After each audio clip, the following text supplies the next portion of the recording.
23 heures à Abidjan et partout en Côte d'Ivoire. Madame, Monsieur, bonsoir et bienvenue dans votre édition.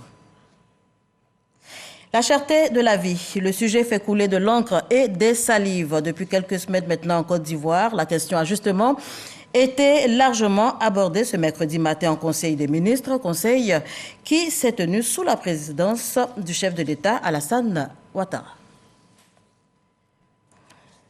La question de l'assainissement préoccupe également au plus haut niveau le gouvernement. Les ministres de la Construction, du Logement et de l'Urbanisme et celui de l'assainissement et de la salubrité étaient cet après-midi dans la commune de Cocody, une visite de terrain pour constater l'occupation illégale aux alentours d'un barrage écriteur. Nous en parlons également dans ce journal. Et puis la Banque mondiale a signé cet après-midi avec l'État de Côte d'Ivoire un accord pour financer la phase 3 du projet Emploi Jeunes et Développement des compétences, projet PGDEC.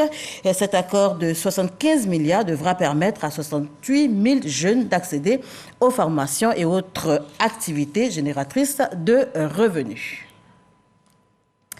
Voilà pour les titres, je vous le disais tantôt, Conseil des ministres ce mercredi au palais présidentiel, conseil qui s'est tenu sous la présidence du chef de l'État, Alassane Ouattara. La lutte contre la cherté de la vie au nombre donc des points importants abordés à cette réunion hebdomadaire des membres du gouvernement. Nous en parlons à présent avec Viviane Haïm. Face à la flambée des prix sur les marchés de plusieurs produits de grande consommation et la grogne des populations, le Conseil des ministres réuni ce mercredi au palais présidentiel sous la présidence du chef de l'État a examiné les raisons et les éventuelles solutions. Dès le début de l'année, des discussions ont été engagées avec notamment les producteurs d'huile, ce qui a permis de contenir le prix de l'huile à 1 200 francs, soit une augmentation d'environ 10%, là où les industriels du secteur attendaient une augmentation plus grande. Donc des efforts ont été faits de part et d'autre.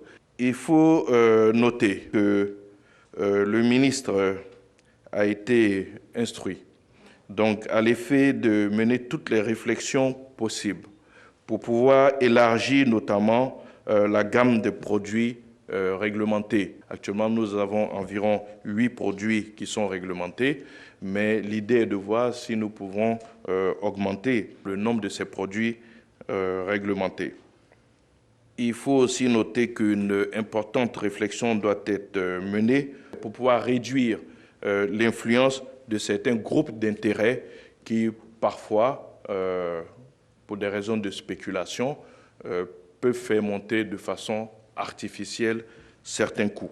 Après la visite sur les marchés, certaines grandes surfaces ont été également visitées et certains produits sont beaucoup moins chers dans les grandes surfaces que sur nos marchés. Là aussi, une réflexion doit être menée pour comprendre pourquoi est-ce que dans les grandes surfaces où les opérateurs ont plus de charges, notamment en termes d'électricité, en termes d'impôts, en termes de personnel, se retrouvent avec certains produits qui coûtent beaucoup moins cher que sur nos marchés. Une des pistes qui a été évoquée par le ministre est le fait que sur nos marchés, les prix ne sont pas affichés. Toujours est-il qu'il est important que nous changeons nos habitudes de consommation et que nous allions vers les endroits où les produits coûtent le moins cher possible. Cela participe également d'une certaine façon à notre engagement dans la lutte contre la vie chère. Le Conseil des ministres a cependant pris une importante décision de portée sociale dans le domaine de la santé. Le Conseil a décidé d'uniformiser le prix de cession du sang et des produits sanguins à 3 000 francs CFA, aussi bien dans le secteur public que privé, en vue notamment de mettre un terme, sinon d'éradiquer la spéculation et les trafics de tout genre qui se font autour du sang, vu qu'il y avait une disparité de coûts entre le public et donc les édifices privés. Face à la capacité limitée du centre de transfusion sanguine à satisfaire la forte demande en poche de sang, Le Conseil des ministres vient de prendre là aussi une importante mesure. Le Conseil a arrêté d'importantes mesures en vue de renforcer les capacités de production de sang des différentes structures du Centre national de transfusion sanguine, de façon à couvrir de façon entière les besoins qui sont estimés à 250 000 unités de poches de sang par an. Le Conseil a accordé de nouveau au Centre national de transfusion sanguine, le CNTS, une rallonge budgétaire de 2,5 milliards pour soutenir notamment les activités de collecte de sang et pérenniser les acquis de l'activité transfusionnelle nationale. Ce financement permettra, plus précisément, d'investir dans l'acquisition de véhicules de collecte mobile de sang, d'équipements de prélèvement, de laboratoires de froid et de conservation et la réhabilitation des bâtiments des structures de production. C'est la commune de Koumassi qui abritera la cérémonie officielle de la célébration le 8 mars de la Journée internationale de la femme. Par ailleurs, la 12e édition du Massa, le marché des arts et du spectacle, se tiendra du 5 au 12 mars 2022. Prochain Conseil des ministres, le 9 mars.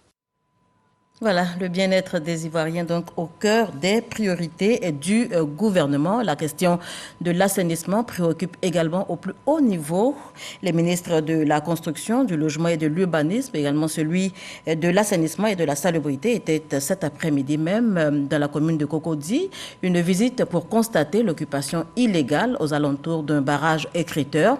Il s'agit d'un ouvrage qui sert à recueillir les eaux pluviales et justement des mesures seront prises. C'est ce que nous dit Grace Kando.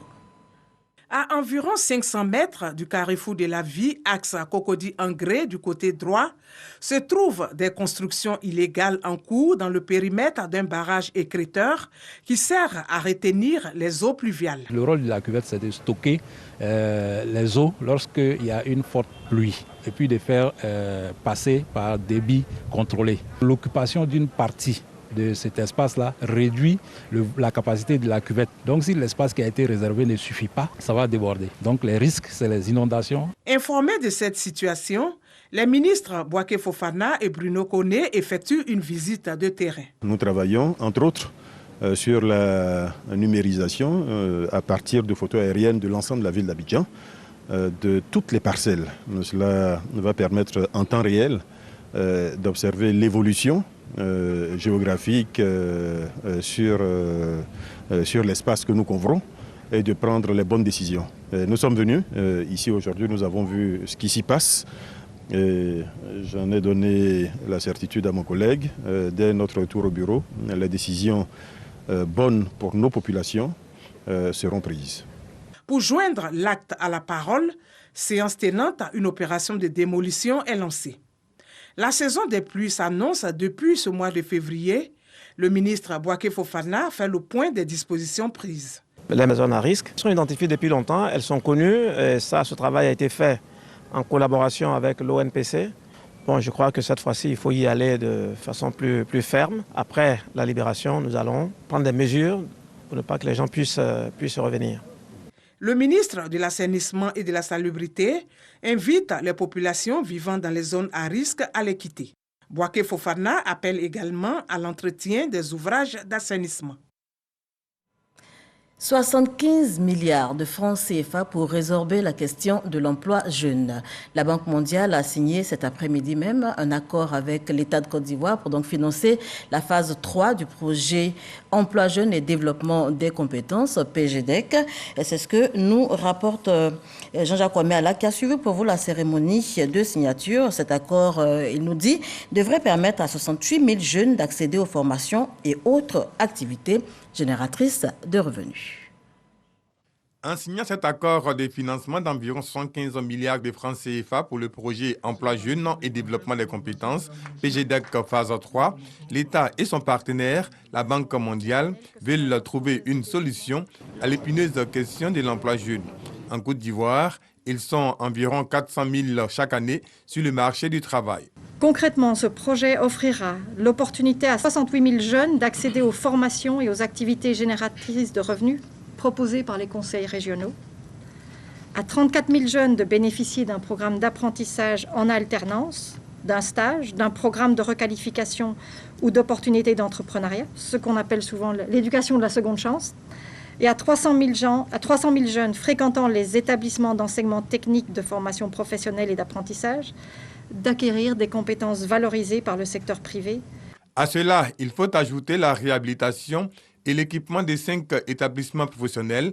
La part belle revient aux femmes dans ce projet car elles devront représenter au minimum la moitié des bénéficiaires. À travers ce projet, l'État veut booster l'employabilité des jeunes. Dans le cadre de la politique du gouvernement, notamment la politique nationale jeune qui est en cours donc, de finalisation, et arrimé au PND, c'est près de 5 millions d'opportunités d'insertion que nous devons créer d'ici 2025. Le PGDEC 3 aura pour mission de veiller au renforcement des organes étatiques en charge de l'emploi des jeunes, comme l'agence Emploi Jeunes. Le projet devra, par ailleurs, assurer un déploiement plus accentué des actions dans les zones exposées au phénomène de l'immigration et au risque de propagande djihadiste. Au total, grâce à ce programme d'environ 52 milliards de francs CFA sur 10 ans, ce sont 65 000 jeunes Ivoiriens qui ont eu des opportunités d'emploi avec les travaux à haute intensité de main-d'œuvre, des programmes de stage, d'apprentissage et d'entrepreneuriat. On poursuit en images avec l'ouverture à Yamoussoukro d'un séminaire de réflexion initié par la Direction générale de la police nationale. Les acquis et perspectives au cœur donc des 5 jours de travaux. La police nationale est résolument engagée à lutter contre la criminalité sous toutes ses formes. Et en première ligne, on aura le terrorisme et les enlèvements. Les enlèvements, on en parle justement. Le phénomène crée la psychose au sein des populations ivoiriennes depuis maintenant quelques mois. Vérifié ou pas, en tout cas, la peur s'installe dans les familles. Le directeur général de la police, Youssouf Kouyaté, s'est prononcé sur la question. Il était au micro de Kader Sogodo. Des annonces de cas d'enlèvement de personnes se sont multipliées ces derniers mois. Réalité ou mise en scène grotesque. L'administrateur général de police, Youssouf Kouyaté, directeur général de la police nationale, lève le voile. Aujourd'hui, dans notre direction par excellence des enquêtes, la direction de la police criminelle a à son sein une équipe spécialisée dans ce cadre, les alertes enlèvement. À ce jour, nous avons en moyenne 7 cas d'enlèvement qui ont été portés à notre connaissance. On les a retrouvés tous. Il y a des enlèvements qui ont fait la une, comme on l'a dit. Il y a une dame qui a disparu le vendredi et elle a réapparu le lundi. Vous savez, sous la vision du chef de l'État, le président de la République, la police nationale est une police moderne aujourd'hui. Nous avons pu identifier ou bien repérer la femme à Yamoussoukro, interrogée et confondue, elle nous a rétorqué qu'elle n'a pas été enlevée. À la suite de ces dits, elle a eu quelques difficultés avec son mari, c'est pour ça qu'elle a quitté le domicile conjugal, donc elle est rentrée tranquillement. Une autre qui a été aperçue à Djebonois, la gendarmerie a pris l'enquête en cours. À ma question, il n'y a pas encore d'éléments capables de conforter la thèse de la dame. Des recommandations formulées à l'endroit des familles. La police nationale est partie très loin, a fait une alerte sur les réseaux sociaux. Comment traiter les agences de placement de nounous et de personnel de maison. Tout ça pour éduquer la population pour ne pas qu'elle tombe dans ses travers. Quand tu vas prendre une nounou, il faut connaître un de ses parents, son numéro, faire une photographie pour mettre avec vous au cas où il y a un problème.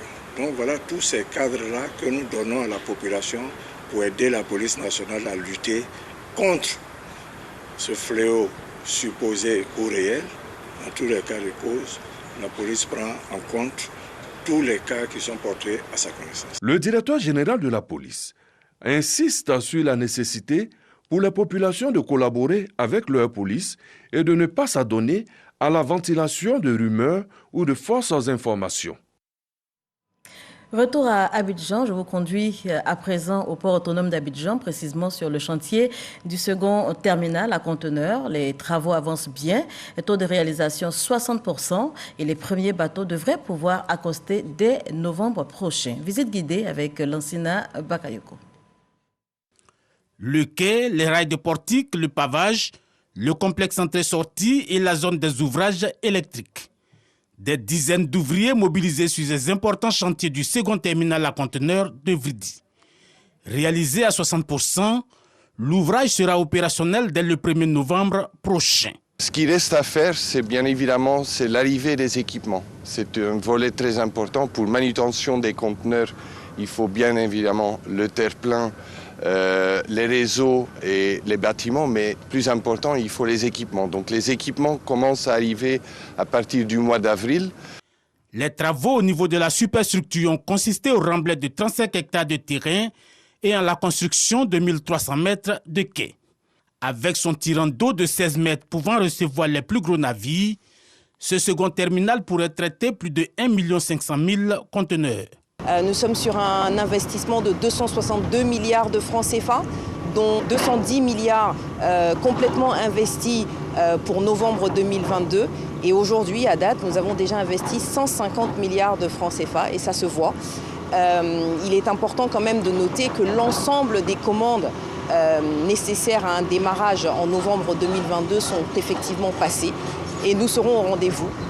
Ces infrastructures offriront une plus grande capacité d'accueil au port d'Abidjan. De 22 millions de tonnes de marchandises actuellement, le port d'Abidjan devrait atteindre 30 voire 35 millions de tonnes de marchandises par an, devenant l'un des plus dynamiques d'Afrique subsaharienne.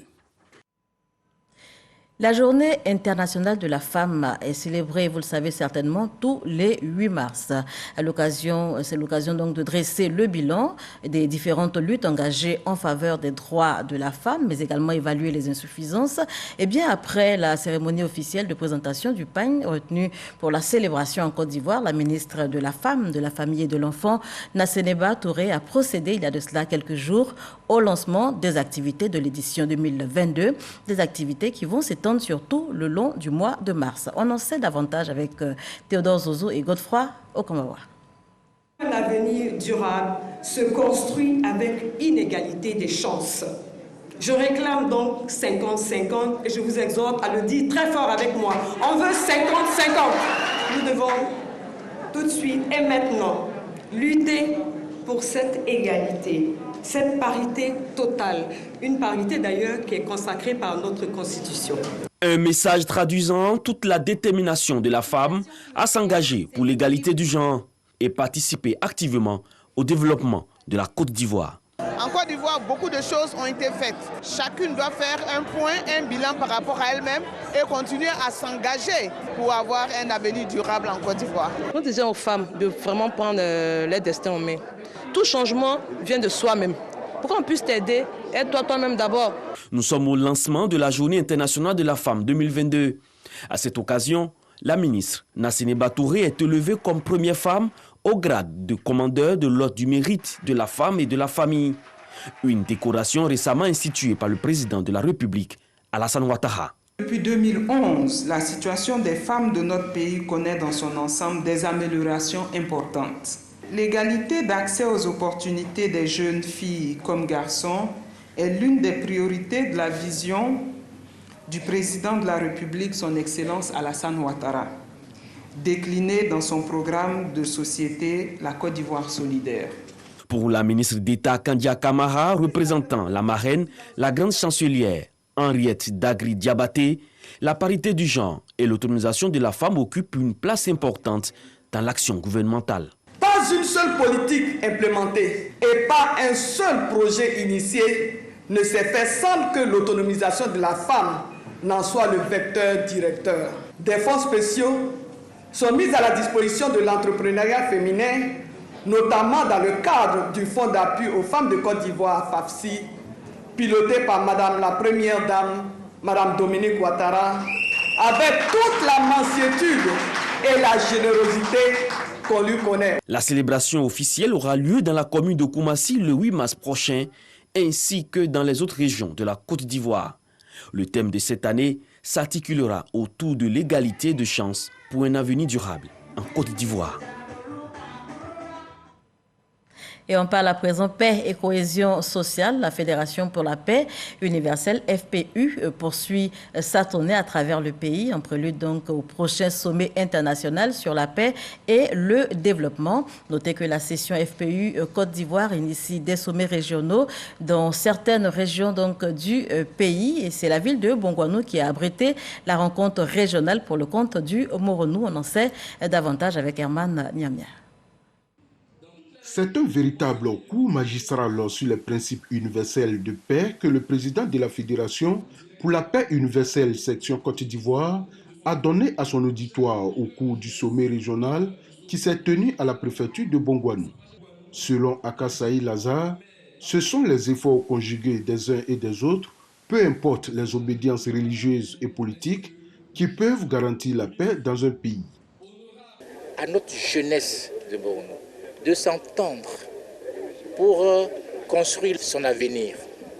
Ceci est très important, indépendamment de tous les clivages qui puissent y avoir, n'est-ce pas, dans leur milieu.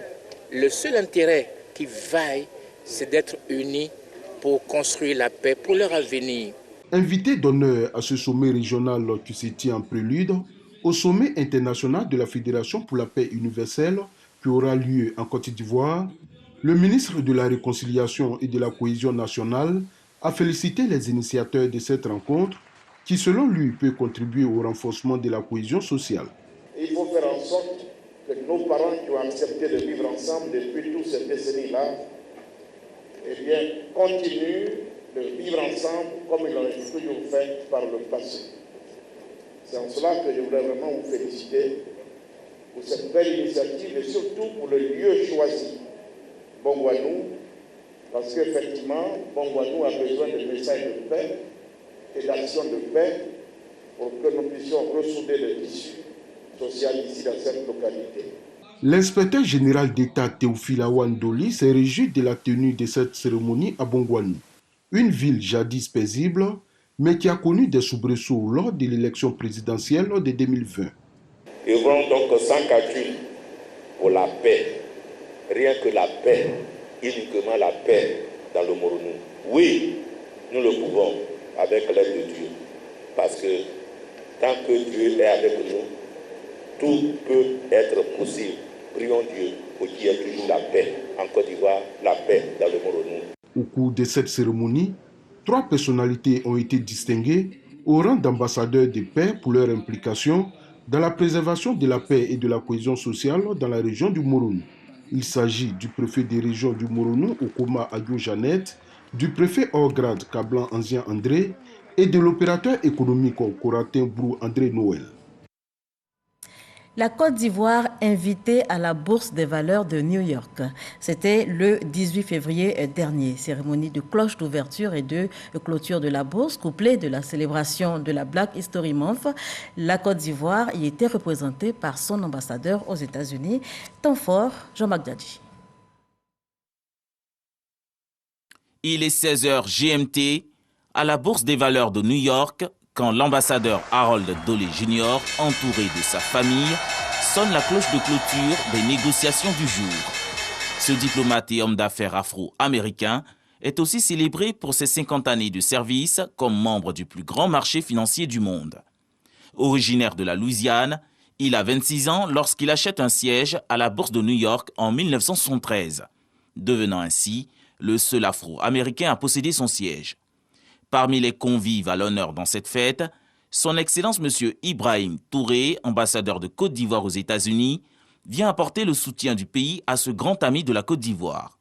Ancien représentant des États-Unis auprès de la Banque africaine de développement BAD, Harold Doley Jr. a servi en Côte d'Ivoire de 1983 à 1985. La participation de la Côte d'Ivoire à cette cérémonie s'inscrit dans le cadre de la Black History Month, période dédiée à la célébration de la contribution multiforme des Afro-Américains au développement économique des USA. Le coronavirus, toujours d'actualité, malheureusement, le mal continue de sévir. À présent, les chiffres liés à la pandémie.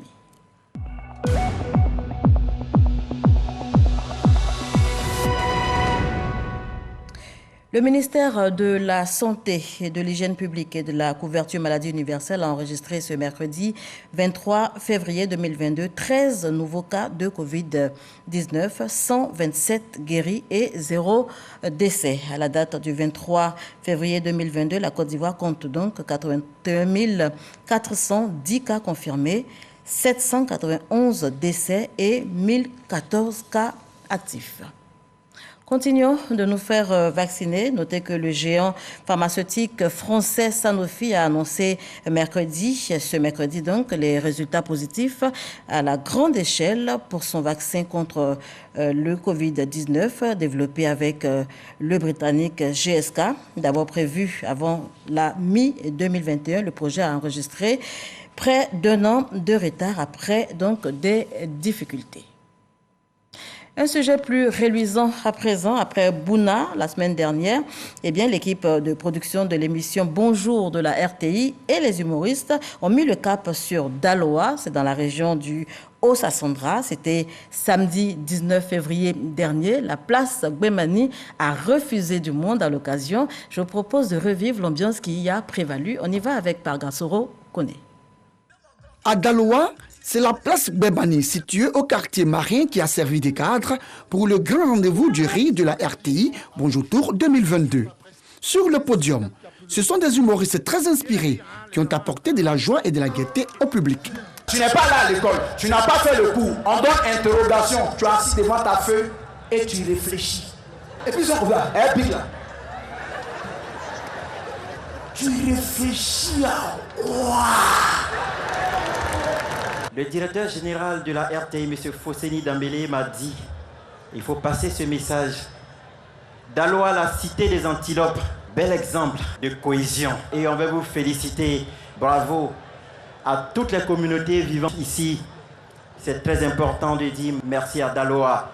Le parrain, très satisfait de la mobilisation, a invité les populations de la cité des Antilopes à être des ambassadeurs de paix et des artisans de la non-violence. Il s'est réjoui de la cohésion entre les différentes communautés à Daloa. Merci à l'ensemble de l'équipe de la RTI et l'ensemble des comédiens venus ici à Daloa. On vous souhaite la bienvenue. Je voudrais, au nom de cette grande population, vous avez vu les jeunes, ils sont sortis très nombreux. Daloa, c'est l'hospitalité. Dit qu'on est fiers de vous avoir. Le public, lui, a apprécié le spectacle et souhaite le retour de Bonjour l'année prochaine. On a vraiment adoré ce spectacle d'aujourd'hui. C'était waouh. J'aimerais bien que Bonjour revienne en 2023. On va remercier aussi le ministre Mamadou Touré qui nous a permis de vraiment rire aujourd'hui. Après plusieurs moments de stress, et on a l'occasion vraiment de se distraire. J'ai beaucoup apprécié sincèrement. Et puis, il faut reconnaître qu'on a vraiment des artistes vraiment talentueux en Côte d'Ivoire ici. On s'est bien amusé, on a bien ri surtout. Au ministre Mamadou Touré, vraiment merci pour ce qu'il fait pour la jeunesse de Daloa. Vraiment que le Seigneur le bénisse. Le message des populations reçu 5 sur 5 par le ministre Mamadou Touré, qui les assure de la présence de Bonjour en 2023 à Daloa. Petit éléphant, élevanto. Petit de cabri, cabrito. Voilà, et pour terminer, retenez que ce mercredi, un conseil des ministres s'est tenu donc au palais de la présidence, conseil qui s'est tenu sous la présidence du chef de l'État, le président Alassane Ouattara. La lutte contre la cherté de la vie était au nombre des points importants abordés donc à cette réunion hebdomadaire des membres du gouvernement. Voilà qui met un terme à ce journal. Merci de l'avoir suivi. Portez-vous bien.